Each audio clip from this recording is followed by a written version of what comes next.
Hello, everybody, and welcome back to Nick and Joe's Wrestling Recap, a subsidiary to the Overcast, the official podcast of Oversoul Gaming.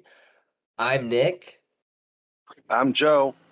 and together we're bringing you coverage on Elimination Chamber Chicago 2026.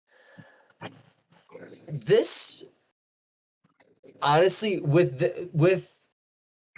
the stakes of the matches for this pay-per-view, I was very pleased with all of the outcomes. But first on the card, we have the women's elimination chamber match, which included Alexa Bliss, Asuka, Raquel Rodriguez, Rhea Ripley, Kiana James, and Tiffany Stratton. Now, Kiana James and Tiffany Stratton, since they were the last two to come down to the ring, naturally they are the ones that started the match. Joe, what were your thoughts on this? To be honest with you, I was extremely impressed with Kiana James. She's definitely starting to come into her own. And then we saw an entirely different look from Tiffany last night. We didn't see the typical usual bright pink. Yeah, no, that definitely took me by surprise for sure. It was almost a darker version of Tiffany Stratton. I'm here for it. I'm not. I honestly, I didn't care much for the Tiffy time Barbie girl, Tiffany Stratton. This Tiffany Stratton, I can get behind. I'm appreciating the attitude that she's putting out. I love how we got a reenactment of Alexa Bliss and Rhea Ripley because of, I want to say it was 2022. They did that same little thing that they did last night where one of them was already in the pod and the other one came up and Yep, did the eye to eye thing. So that was that was funny. They're hinting at something, I'm sure. Whether it be a one-on-one match at some point down the line or what, I'm here for it. Here's a weird thought. Maybe we finally get our tag team of Alexa Bliss and Rhea Ripley. Oh, I would love that. I would, but right now, see, it doesn't make sense because right now, Io Sky and Rhea Ripley, Rio respectively, are they're the current women's tag champions. Oh, they lost them Friday night. They lost. Oh, they lost them. Who they lost them Friday night to? Nia Jackson. Lash Legend. What's her Lash Legend? Yeah. Yeah. No, that doesn't surprise me one bit. Why do you think Rhea came out to the ring kind of slow and not looking her usual self? Because they had just lost them Friday night. They took a beating the night before. That makes sense. Okay. Damn. Well, that sucks. Well, yeah. Again, it goes to show you. Like I don't have a way to watch SmackDown, so well. All right. Let's see. We got Kiana James and Tiffany Stratton with the way they started the match. I was really impressed with Kiana James. Tiffany Stratton, her performance was pretty up there as well. And then we had Asuka's pod open up first, and she joined the match. And then we had after that we had Alexa Bliss's pod open up next, and Rhea missed. Oh, so when was it Rhea that Alexa Bliss had in position to do Sister Abigail, and then Asuka with the mist? I believe so, yeah. Okay. The one thing that I did not like about the women's elimination chamber is the fact that they were rushing it way too much. They really were, and you could tell that towards the end they were dragging. It wasn't just towards the end of it. I mean, look at how many botched or, reversals that were on. This match was devastating. I'm gonna say I'm gonna be the first to say it. This match was devastating. I was not very impressed. It really felt like you said that it really felt like they were rushing it. And these are but it not. also felt like they didn't bring the energy that most competitors would. I could definitely tell that Raquel Rodriguez was starting to feel the effects of the chamber. Oh yeah, I mean, these are not women that are, rookies to the elimination chamber. Most of these women have been in there for, 3, 4, chamber absolutely matches. They've been through these high stake, high, reward, high consequence matches before, but it just seemed like a lot of them were just unedged and really nervous last night. And I don't know if that had a lot to do with the amount of ups and downs and roller coasters that we saw last night. Yeah, definitely. Yeah. So Raquel, her pod opens up last. Asuka and Kiana James get eliminated. Raquel is eliminated, and Rhea pins Tiffany Stratton and punches her ticket to WrestleMania. Like I said at the beginning, I was very pleased with all of the outcomes of this PLE. I'm just I don't know. I haven't seen Jade Cargill fight in a long time. I don't know. Her last match, she was dealing with a shoulder injury, so hopefully by the time Rhea and Jade meet at WrestleMania, Jade will be fully healed and Rhea will be fully at 100%. Yeah, so that's what I'm hopeful for. But I'm really hope, and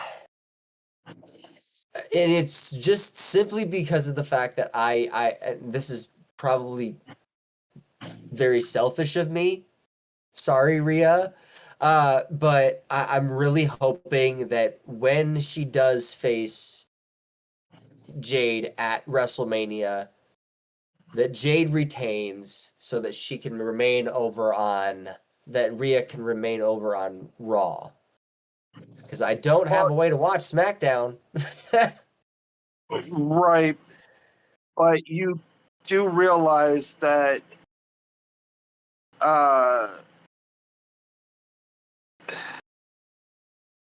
if my memory serves me correctly, Jade is on Raw. Jade is not. Jade is on SmackDown. Is she? Because she holds the WWE Women's title. That's a SmackDown title. The Women's World title is the Raw the title that's over on the Red brand. So who? Oh, so that's Stephanie Valkyrie. Yep, that's Stephanie Valkyrie. Yep. And she's facing Liv Morgan at WrestleMania. Okay. The next match that we have on the card, this is her first match in over a decade. Her first singles match in over first singles match in over a decade. Yes. AJ Lee versus Becky Lynch for the WWE Women's Intercontinental Championship. This match, at first, I wasn't entirely sure how this match was going to play out. I like that it wasn't all AJ. I like that Becky at least put up some of a fight. Because this match was, honestly, between AJ's match and Punk's match, these two matches were very close in competition for match of the night. Mm-hmm. I'm happy that AJ won. I am. Yeah. But in all honesty, Becky carried this match probably about 85% of the way. I mean, AJ looked fatigued. She looked out of sorts. She looked like she just was not 100% there, whether that was physically. It has been over a decade since she's had a singles match, so she did have a bit of ring rust that was clearly visible.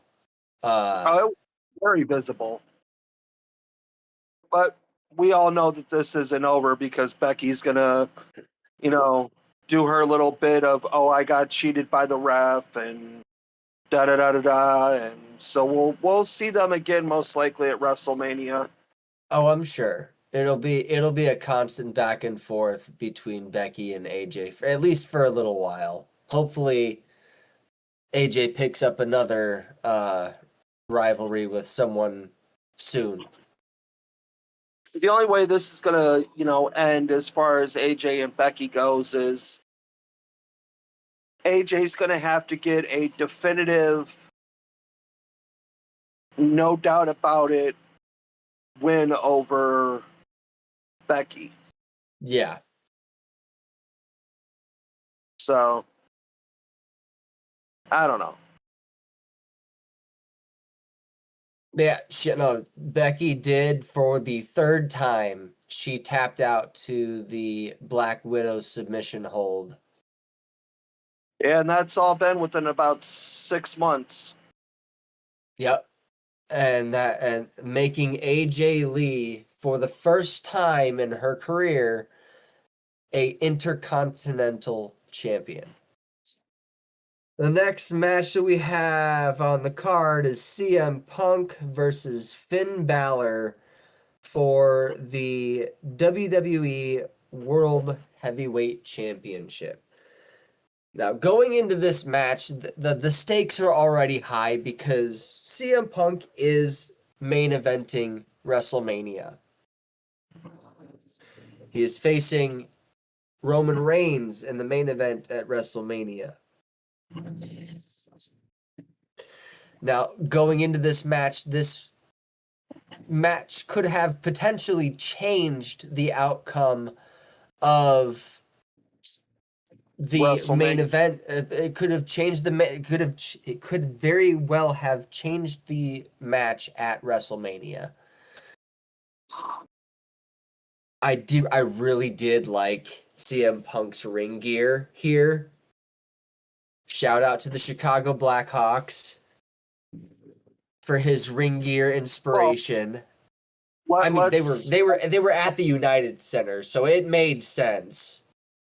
Well, let's also acknowledge the fact that CM Punk came out to the Chicago Bulls '90s entrance. Oh yeah, he sure did. That was really cool to see. I mean, this was just classic, straight up Chicago.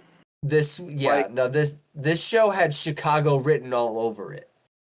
He was in for a fight last night, and he was like, okay, well, I'm just gonna come out in full Chicago ass whooping mode. I think at one point during the match, Michael Cole and Wade Bear like, is this gonna turn into like a hockey fight? I fucking loved it. I loved every minute of it. Those chops were ugly last night. I mean, they were shit out of each other. It almost being Ric Flair for a minute with all those chops. Oh, I know. And they were hitting because they were loud. Yeah, they were. Man, no, CM Punk did end up retaining his title. I will give Balor credit where credit is due. He held his own, and he did it without help from the boys from the Judgment Day. Exactly. And there was a couple times there where I thought that he was going to go back on his word, and he was going to have, JD McDonough come out. He kept looking up that ramp. Like, do I do it, or do I try to do this on my own? Yeah. Ultimately, he was unable to get the job done, and CM Punk retained his title.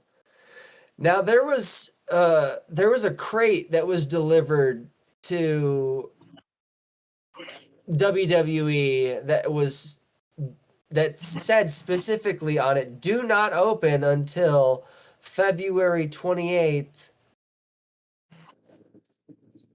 2026. So we cut to the stage. The crate is there. Nick Aldis is there. Adam Pearce is there. And they break the crate open with the crowbars.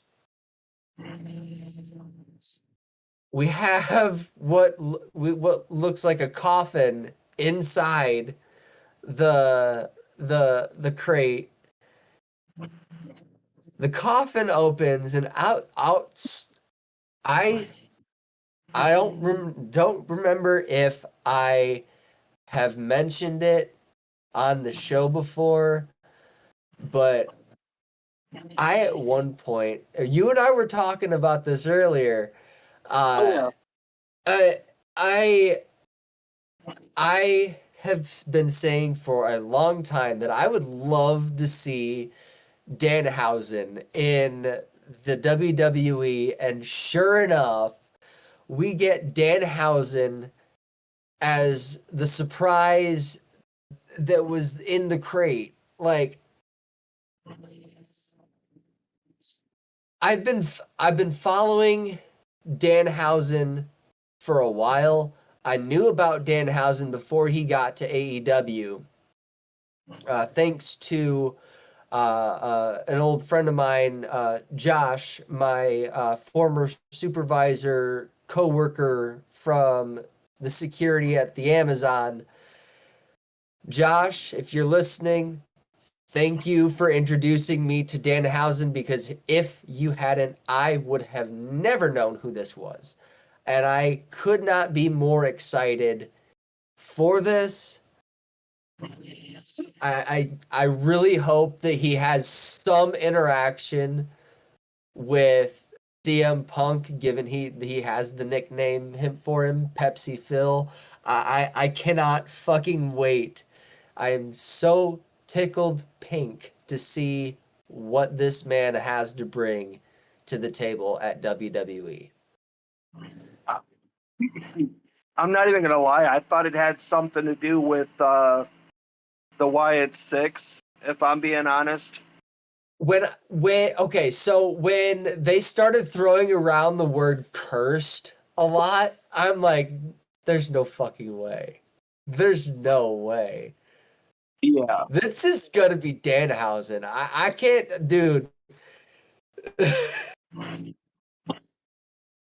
And the fact, okay, so Danhausen in itself, he is a weird character. He's a comedy character, but he's also a villain. He brought Michael Cole a jar of teeth. That's not something that that's not something that he's a stranger. He's done that before in the past. He uses. There has been time, if I remember correctly, I do believe at one point he uses actual teeth as a weapon in a match, and it's legal because they're not supposed to bring in foreign objects. Teeth is part of the human body, so it's not technically a foreign object, so therefore it's a loophole. And I cannot wait to see if that's something that Danhausen tries to pull in the WWE. I could see him trying it. I don't know if he'll get away with it. We shall see. We shall see. But okay, so enough of my glazing of Danhausen. Let's move on to the main event, the men's elimination chamber. This match included Trick Williams, LA Knight, Logan Paul in replace of Jey Uso, who was attacked by God knows who. But Logan Paul was a last-minute replacement for Jey Uso. We have Randy Orton, Javon Evans, and Cody Rhodes. Javon Evans and Cody Rhodes start the match. And this match I enjoyed a little bit more than the women's elimination chamber match. I don't like that Logan Paul got 3 eliminations. Technically, I would say he cheated in getting those eliminations because yeah, he did. He was in the right piggybacked place at the right time, piggybacking off of somebody else's, damage or somebody else's success. Yeah. Can we just take a second to look, Javon Evans, that boy showed up. Yeah. You could see the gaze on him.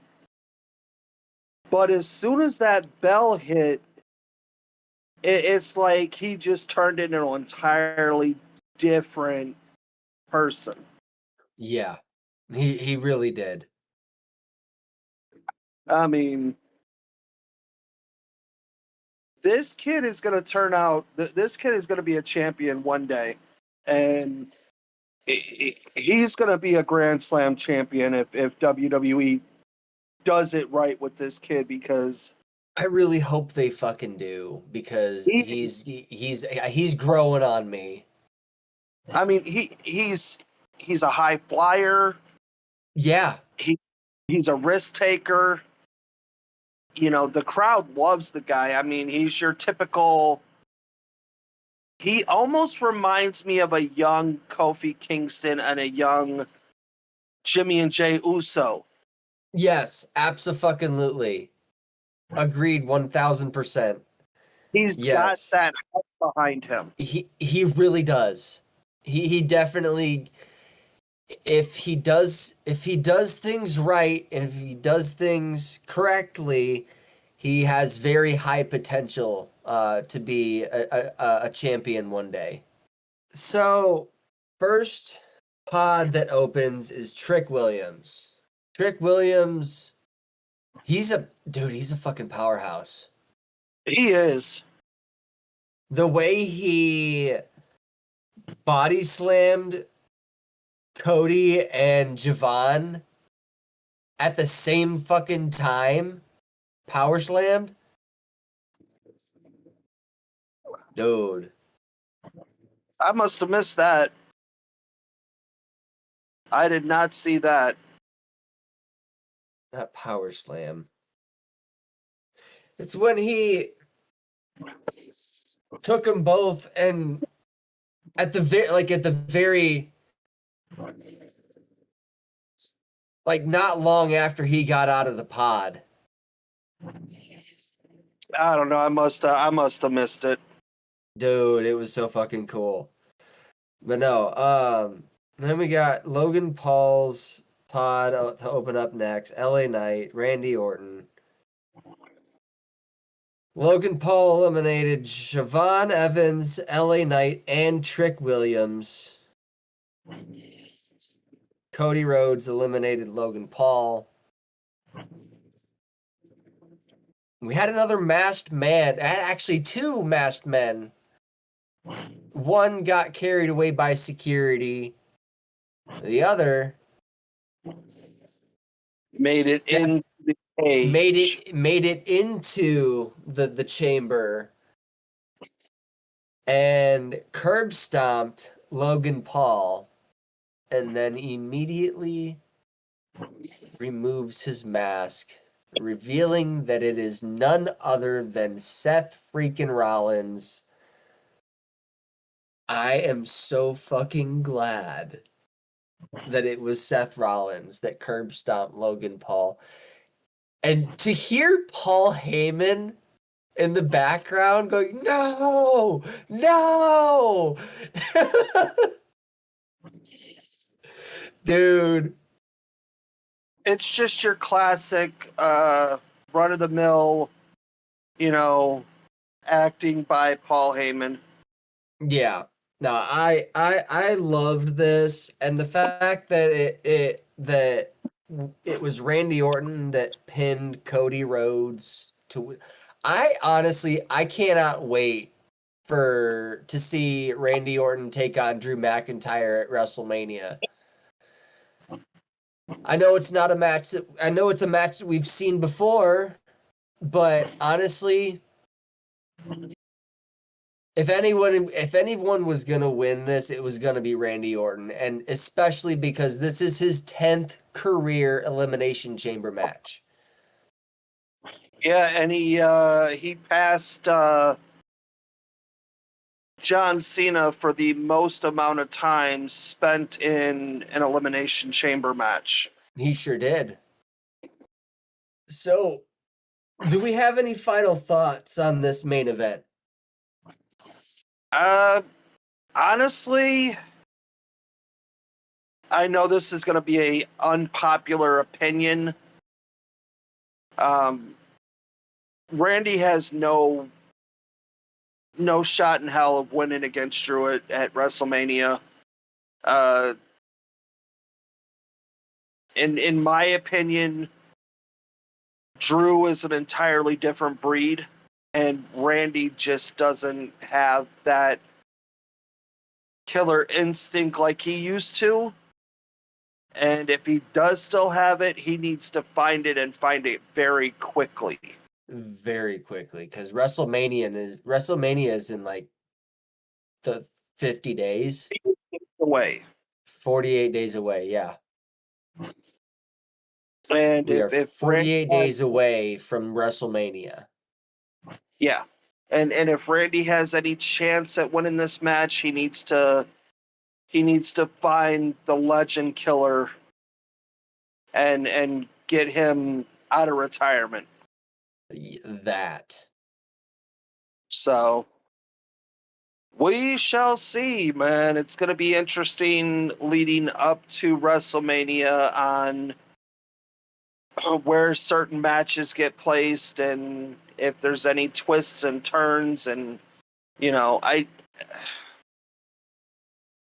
have a feeling that Cody and Jacob are somehow going to find their way into this match at WrestleMania against Randy Orton and Drew McIntyre. I wouldn't be surprised if we wind up having a triple threat or a fatal four-way at WrestleMania.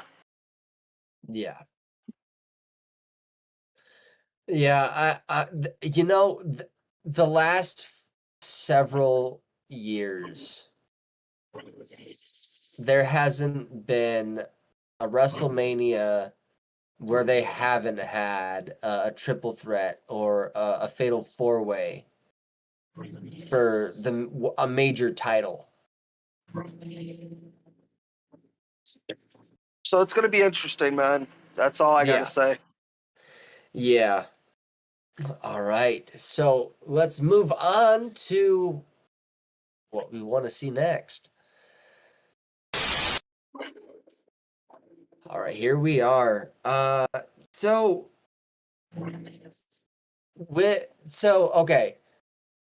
I know I glazed the shit out of Danhausen earlier, but I'm gonna do a little bit more. I would really like to see Danhausen take on. He's a comedy gimmick. So personally, I would like to see what interactions Danhausen could potentially have with, say, R-Truth. Another tag team? Yeah. Oh, dude. You're onto something. And I honestly, personally, I think that they could potentially be a very happy accident if they choose to go that path. Honestly, with Danhausen and with his villain darkness and how he is inside the ring, if they do it right, I think he would be a perfect addition to the Wyatt Six. You know, you like very evil. You know, you dude. Okay, there would be only one way I could see that happening. Danhausen drops the comedy bit.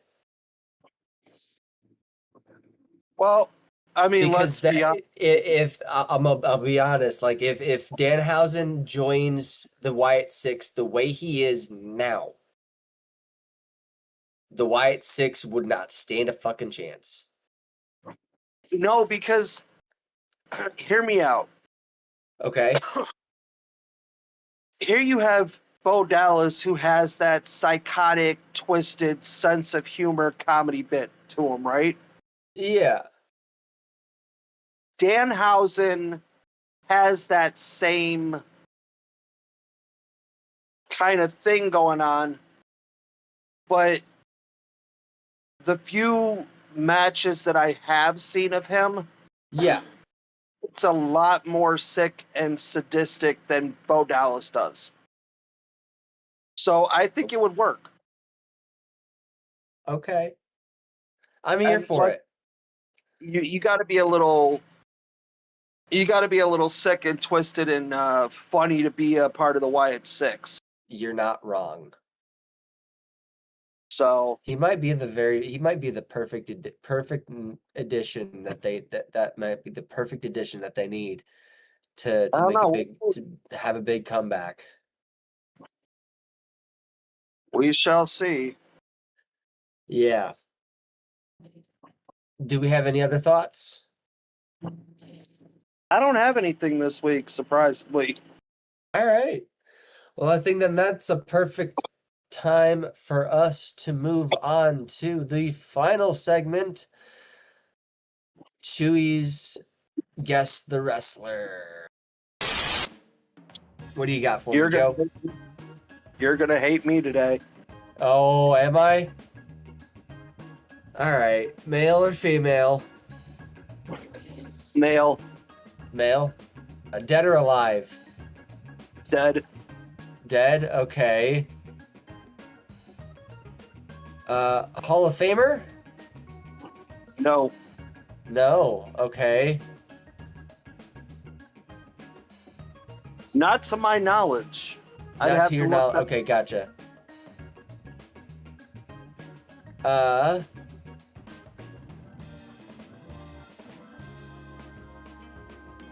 Former champion of any kind?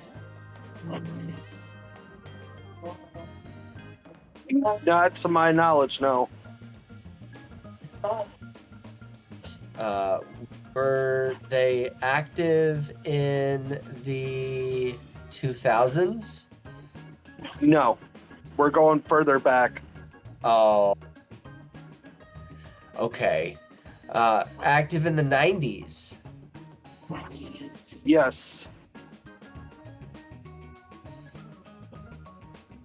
Okay. What kind of were they known for a specific kind of match? They were one of the very few guys within the company that were ever bigger than The Undertaker. Okay. Active in the 80s? I want to say late 80s into the 90s. Okay. But it was very... Did they ever have a match with Hulk Hogan? No. No. Okay, so then that eliminates that person. God damn it. Oh. Yeah, dude. I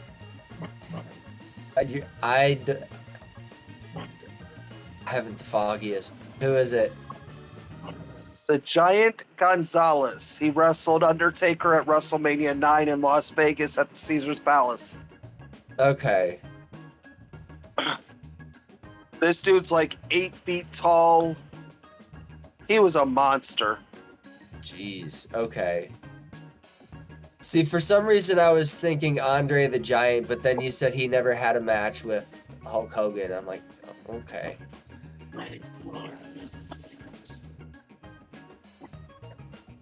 Okay.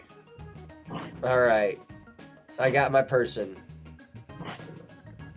All right, shoot. Man or female? Male. Currently active? Yes. Raw or SmackDown? Raw.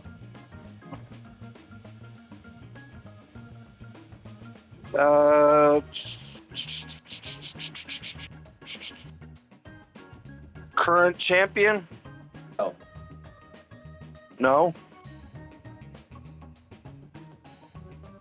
Man, I haven't been able to watch Raw in so long, I don't even know who's still even over there or not. He hasn't been on TV for a hot minute. I'll give you that. Hasn't been on TV in a hot minute.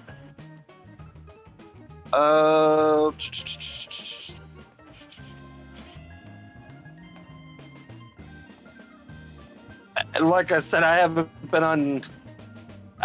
been able to watch Raw in so long, I wouldn't even have a guess at this point. You know who this is. Trust me, I know you do.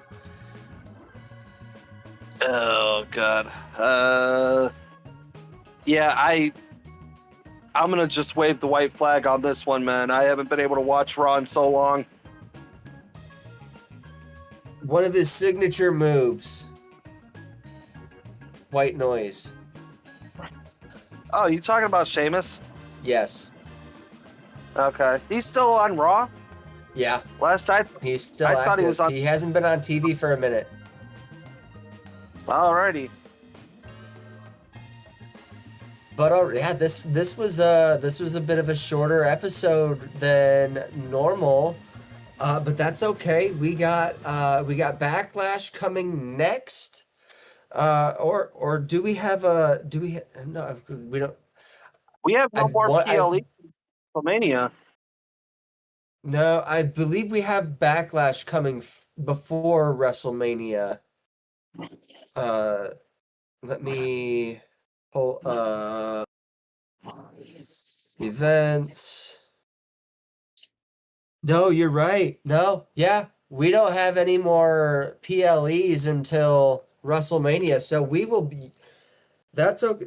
It's okay that this is a shorter episode because when we come back for WrestleMania, everybody, this is going to be a much longer episode. I think we're gonna try and do predictions for this as well.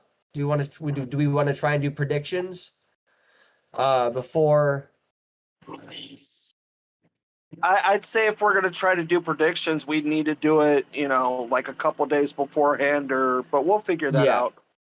Yeah, we can do that before. But yeah, no, this is we're coming up on the 1 year anniversary of the wrestling recaps as a whole, because it was a year ago at WrestleMania that I started the wrestling recaps. It was a solo project at the time. But yeah, we're coming up on a year of the wrestling recaps, everybody. And with that being said, I want to say thank you to Oversoul for editing this podcast. You can hear him on our main show, The Overcast, on the same podcast feed, or you can find him on YouTube at Oversoul Gaming, where you can also find the visual version of this show. Thank you to Podserve FM for hosting us, and to Epidemic Sounds for the music, and to you, the audience, for listening. Because podcasts just don't work without people to listen to them. So thank you for listening, and we'll see you guys in the next one. Bye!